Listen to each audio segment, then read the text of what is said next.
This is Freckle Juice, and we're going to continue on with part 2.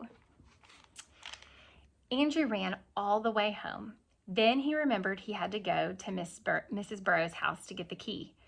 The secret recipe for Freckle Juice was folded carefully in the bottom of Andrew's shoe. He was going to put it inside his sock, but he was afraid if his foot got sweaty, the ink might blur and he wouldn't be able to read it. So inside his shoe was safe enough. Even if it was windy, nothing could happen to it there. He made up his mind not to read it until he got home. He didn't want to waste any time getting there. And he wasn't the world's fastest reader anyway, even though he'd gotten better since last fall. Still, there might be some hard words that would take him a while to figure out. Andrew pressed Mrs. Burrow's doorbell. "Hello, Andrew," she said when she opened the door. "You're home from school early." "I ran all the way," Andrew panted. "How about some milk and cookies?" Mrs. Burrow asked. "No, thank you. I just want the key." "Well, come in, Andrew. Your mother is in the living room." Andrew followed Mrs. Burrow's. His mother was dealing 4 piles of cards. "Hi, Mom. I came for the key." "Manners, Andrew, manners. Don't you say hello to all the ladies?" Mrs. Marcus asked. "Oh, hello," Andrew said. Mrs. Marcus reached for her purse. She opened it and gave Andrew the key. "Change your clothes and play outside. I'll be home by 4 o'clock. That only gave him an hour. He hoped the recipe didn't say to cook anything. He wasn't allowed to turn on the stove or the oven. Andrew dashed to his house, unlocked the front door, and took off his shoe as soon as he was inside. He pulled out the secret recipe and sat down on the floor to read it. It said, "Sharon's secret recipe for Freckle Juice. 1 glass makes an average amount of freckles. To get like Nikki Lane, drink 2 glasses. Mix up all these things together, stir well, and drink fast. Grape juice, vinegar, mustard, mayonnaise, juice from 1 lemon, pepper and salt, ketchup, olive oil, and a speck of onion. P.S. The faster you drink it, the faster you get freckles." Andrew read the list twice. It didn't sound like much of a secret recipe. His mother used all these things every day. Of course, she didn't use them all together. Maybe that was the secret part. Well, he'd paid 50 cents. He might as well find out. He climbed up on the kitchen counter so he could reach the cabinets. He found everything except the lemon. That was in the refrigerator. And the onion. Mrs. Marcus kept onions in the basement in a bin. Andrew ran downstairs and selected a small one, since the recipe only called for a speck. With or without the skin, Andrew wondered. He chose a big blue glass. He started with just 1 glassful and then drank another if he wanted more freckles. No point in overdoing it the first time. That's what his mother always said. Now, first the grape juice, Andrew thought. He filled the glass halfway and added an ice cube. All drinks tasted better cold, and he was sure this one would too.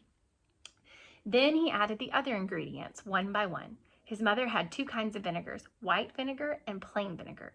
Andrew picked the white one. He put in some hot mustard, 1 spoonful of mayonnaise, plenty of pepper and salt, and some ketchup. That was hard to pour.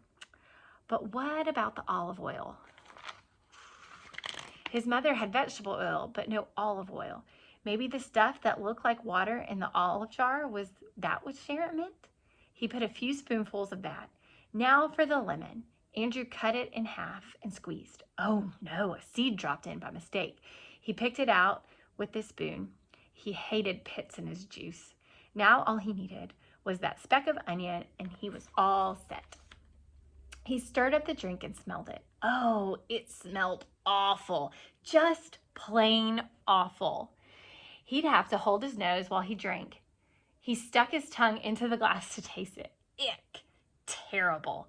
He didn't know how he would ever manage to get it down. And fast, too. It said to drink it very fast. That old Sharon, she probably thought he wouldn't be able to drink it. Well, he'd show her. He'd drink it all right.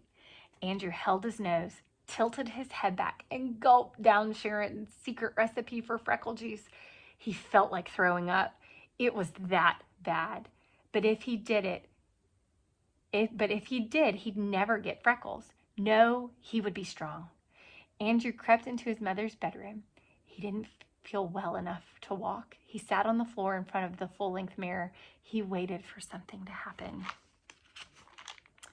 Pretty soon something happened, all right. Andrew turned greenish and felt very sick. His stomach hurt. At 4 o'clock, Mrs. Marcus came home. Yoo-hoo, Andrew. Where are you? She called. Andrew heard her, but he couldn't answer. He was too weak. He made a small noise. Andrew Marcus, is that you? His mother stood in the doorway of her bedroom. What are you doing in here? I told you to play outside. And why didn't you change your clothes? Didn't I say to change your clothes? Andrew made another noise. Mrs. Marcus looked. She looked at his face. Andrew, you're green, absolutely green. Are you sick? Andrew nodded. He was afraid if he opened his mouth, he'd lose the Freckle Juice. What hurts? Mrs. Marcus asked, feeling his forehead. Andrew moaned and held his stomach. Oh my, appendicitis? You must have appendicitis. I'm going to call the doctor. No, I'd better just drive straight to the hospital. No, I'll call the ambulance. Andrew shook his head, but his mother didn't notice. She said, don't move. I'll be back to the kitchen on the phone. I'll be right back. Andrew rolled around moaning. Mrs. Marcus came back to her bedroom in a hurry. Andrew Marcus, I've just seen that mess in the kitchen. Did you or did you not make something and eat it? Oh, he forgot to clean up. Now she knew. Well, he didn't care. His stomach was killing him. Well, young man, I'm surprised at you. Surprised. Mrs. Burroughs offered you milk and cookies, and you refused. Then you came home and you made yourself and I don't know what, and scared me half to death thinking you had appendicitis. I always thought you were more sensible, Andrew. I just can't believe it. Andrew closed his eyes. Now, young man, you are going to bed. Andrew thought that was the best idea he'd heard of in a long time. Mrs. Marcus gave him 2 spoonfuls of pink stuff that tasted like peppermint. Then she tucked him into bed. Maybe the freckles would come out while he was sleeping. Right now, he didn't care much if they ever came out. He hated Sharon. She'd done it on purpose just to get his 50 cents. He'd show her. She'd be sorry someday. He drifted off to sleep. He had terrible dreams. A big green monster made him drink 2 quarts of Freckle Juice 3 times a day. Every time he drank it, the monster got freckles, but Andrew didn't. Andrew woke up sweaty. His stomach felt funny. His mother gave him 2 more spoonfuls of that pink stuff, and he fell asleep again. The next day, Andrew stayed home from school. He only looked in the mirror once. No freckles. He wasn't surprised. At noon, he drank some hot tea. He wasn't ever going to go back to school. Sharon wasn't going to see him without freckles. So she thought she was so great. Well, she wasn't going to get the chance to laugh at him. No, sir. But the following day, his mother woke him up and sang, time for school, rise and shine. Don't forget to wash your neck and behind your ears. She pulled the covers off of him. I'm not going to school today, Andrew said. I'm never going to school again. He hid his head under the pillow. So, I've got a school dropout in 2nd grade. We'll have to do something about that. Here are your clothes. I want to see you up and dressed before I count to 15, or you're going to take 3 baths a day every day for the next 10 years. Andrew got dressed. He ate a breakfast bun and drank some milk, but he couldn't let Sharon get away with it. He had to do something. After breakfast, Andrew raced back down to his bedroom. He opened his desk drawer and looked for a brown magic marker. All he could find was a blue one. It was getting late. Blue would have to do. He put the magic marker in his lunchbox and headed for school. He stopped 2 blocks before he got there. He studied his reflection in the car window. Then he took out the magic marker and decorated his whole face and neck with blue dots. Maybe they didn't look like Nikki Lane's freckles, but they sure looked like something. Andrew waited until the 2nd bell rang. Then he hurried to his class and sat down. He took out a book and tried to read it. He heard a lot of whispering, but he didn't look up. Miss Kelly snapped her fingers. Let's settle down, children. Stop chattering. Everybody giggled. What's so funny? Just what's so funny? Lisa, can you tell me the joke? Lisa stood up. It's Andrew, Miss Kelly. Just look at Andrew Marcus. Stand up, Andrew. Let me have a look at you, Miss Kelly said.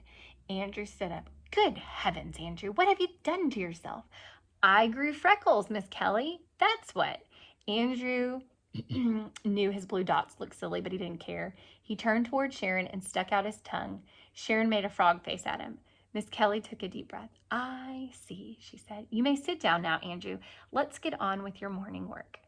At recess, Nicky Lane turned around and said, Whoever heard of blue freckles? Andrew didn't answer him. He sat in class all day with blue freckles. A couple of times, Miss Kelly looked at him kind of funny, but she didn't say anything. Then at 2 o'clock, she called him to her desk. Andrew, Miss Kelly said, how would you like to use my secret formula for removing freckles? Her voice was low, but not so low that the class couldn't hear. For free? Andrew asked. Oh, yes, Miss Kelly said. For free. Andrew scratched his head and thought it over. Miss Kelly took a small package out of her desk. She handed it to Andrew. Now, don't open this until you get to the boys' room. Remember, it's a secret formula, okay? Okay, Andrew said. He wanted to run to the boys' room, but he knew the rules, no running in the halls. So he walked as fast as he could. He couldn't wait to see what was in the package. Could there really be such a thing as a freckle remover? As soon as he was inside the boys' room, he unwrapped the package. There was a note. Andrew read it. It said, turn on water, wet magic freckle remover and rub it into face. Rinse. If magic freckle remover does not work first time, try again. 3 times should do the job. Miss Kelly. Ha! Miss Kelly knew. She knew all the time. She knew his freckles weren't really freckles, but she didn't tell. Andrew followed Miss Kelly's directions. The magic freckle remover formula smelled like lemons. Andrew had to use it 4 times to get his freckles off. Then he wrapped it up and walked back to his classroom. Miss Kelly smiled. Well, Andrew, I see it worked. Yes, Miss Kelly, it sure did. You look fine now, Andrew. You know, I think you are a very handsome boy without freckles. You do? Yes, I do. Miss Kelly, Nicky Lane called, raising his hand and waving it all around. What is it, Nicky? Miss Kelly asked. Could I use your magic freckle remover? Could I, Miss Kelly? I hate my freckles. I hate every single one of them. Andrew couldn't believe it. How could Nicky hate his freckles? They were so neat. Nicky, Miss Kelly said, Andrew didn't look good with freckles, but you look wonderful. I'd hate to see you without them. They're part of you. So I'm going to put away this magic formula. I hope you never have to use it again. Well, Andrew thought, she'd never have to use it on him. He was through with freckles. When the class lined up to go home, Andrew heard Sharon whisper to Nicky, I know how to get rid of them. Get rid of what? Nicky asked. Your freckles. You do? Sure, the secret recipe for removing freckles has been in my family for years. That's how none of us have any. I'll sell it to you for 50 cents. Then Sharon walked up alongside Andrew. Before Andrew could say a word, Sharon made a super dumb frog face just for him. The end. I hope y'all enjoyed this, and also know that with or without freckles, y'all are precious, but it's also a super cute story. Thanks for reading with me today, and I hope that y'all have a wonderful rest of your day.